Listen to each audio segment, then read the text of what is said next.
अस्सलाम वालेकुम dear guys. आज जनाब हम बात करेंगे एमपीटी का जो एग्ज़ाम होता है, जो कि अब एग्ज़ाम नवंबर में है, और ये जो CSS 2026 में स्टूडेंट्स अपीयर होने वाले हैं उन्होंने इस एमपीटी एग्ज़ाम को पहले पास करना है।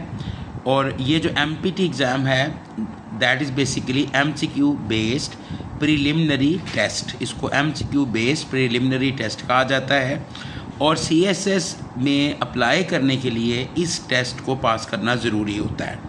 तो मैं आज हमारा जो आज का लेक्चर है वो MPT जो है वो एग्ज़ाम जो होता है वो उसका फॉर्मेट क्या होता है, और उसमें पासिंग मार्क्स कितने होते हैं, उसका सिलेबस क्या होता है, और किस पोर्शन की कितनी वेटेज होती है, ये लेक्चर आज मेरा इस हवाले से है।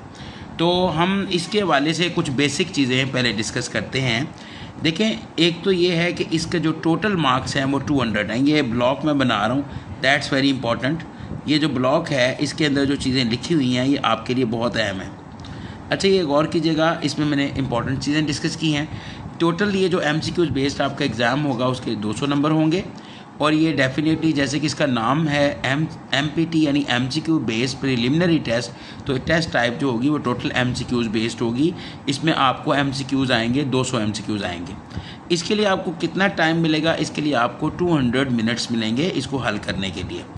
और एक इसमें अच्छी बात यह है कि इसमें जो नेगेटिव मार्किंग है वो नहीं होती, यानी अगर आप MCQ को गलत करेंगे तो आपके को मार्क्स में मतलब कम नहीं होंगे, आपके मार्क्स जो हैं वो कटेंगे नहीं। ठीक है, जिस तरह होता है ना कि PMS के अंदर जो जनरल नॉलेज होता है उसमें आप जब कोई गलत क्वेश्चन करते हैं, मतलब उसका आंसर गलत करते हैं, तो आपकी नेगेटिव मार्किंग होती है। लेकिन MPT के एग्ज़ाम में जो MCQ बेस्ड है इसमें नेगेटिव मार्किंग नहीं है, और इसके जो पासिंग मार्क्स हैं वो 33% हैं। 33% का मतलब ये है कि आपने 200 में से 66 MCQs जो हैं वो आपने ठीक करने हैं इसको पास करने के लिए, इसको क्वालिफाई करने के लिए। अब हम बात करते हैं इसके सिलेबस के हवाले से। देखें, इसमें 5 पोर्शंस हैं MPT के अंदर। सबसे पहला जो पोर्शन है वो इस्लामिक स्टडीज़ का है।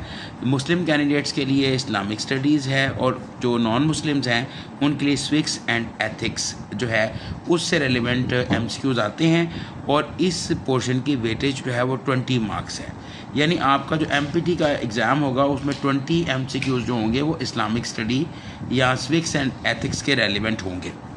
उसके बाद जो दूसरा पोर्शन है वो उर्दू है। ये हमने इस्लामिक स्टडीज़ के हवाले से देखा। इसके अलावा जो उर्दू होगा उसके अंदर बेसिकली उसकी भी वेटेज 20 मार्क्स है, और ये जो उर्दू का MPT का सिलेबस है उसमें 2 चीज़ों पे आपने फोकस करना है, ग्रामर एंड ट्रांसलेशन।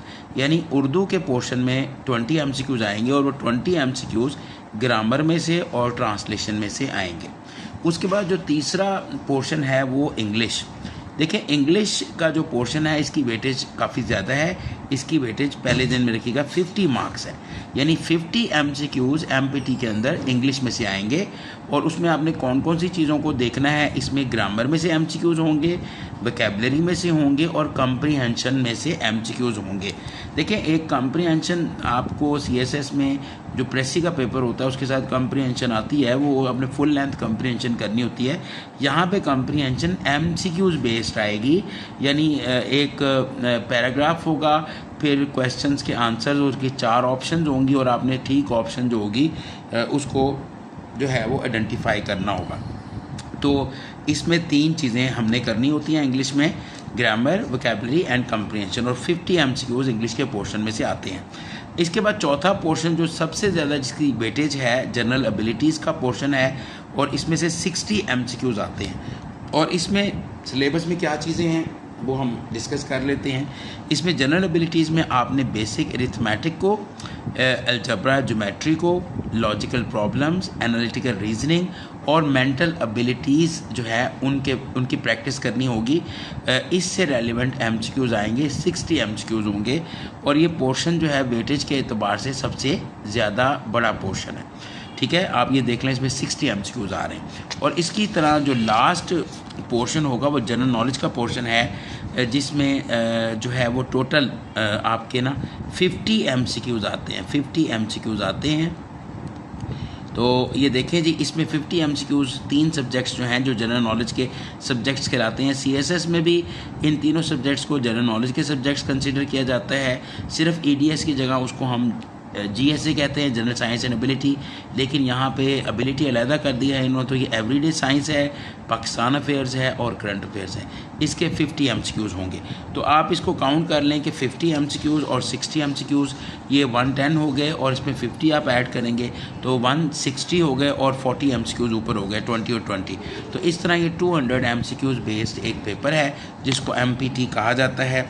मैं नेक्स्ट लेक्चर्स के अंदर आपको सब्जेक्ट वाइज सेग्रीगेशन करके बताऊंगा कि आपने कौन कौन सी चीज़ें प्रिपेयर करनी हैं और किस तरह प्रिपेयर करनी है, और इसके साथ ही साथ मैं अपने लेक्चर्स भी अपलोड करूंगा रेगुलर बेसिस पे, ताकि आप MPT का एग्ज़ाम जो है वो आसानी से क्वालिफाई कर सकें।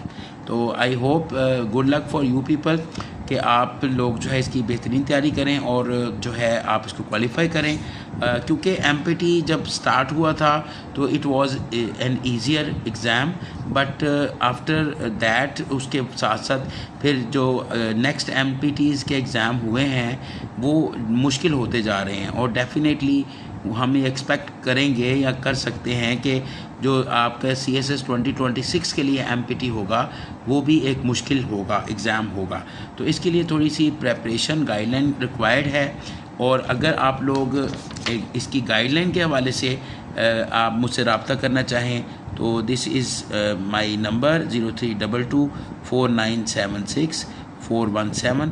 आप गाइडलाइन के लिए जो है वो रब्ता भी कर सकते हैं मुझसे थ्रू व्हाट्सएप। आप मुझसे मैसेज के थ्रू जो है वो आप मेरे से गाइडलाइन ले सकते हैं, ठीक है।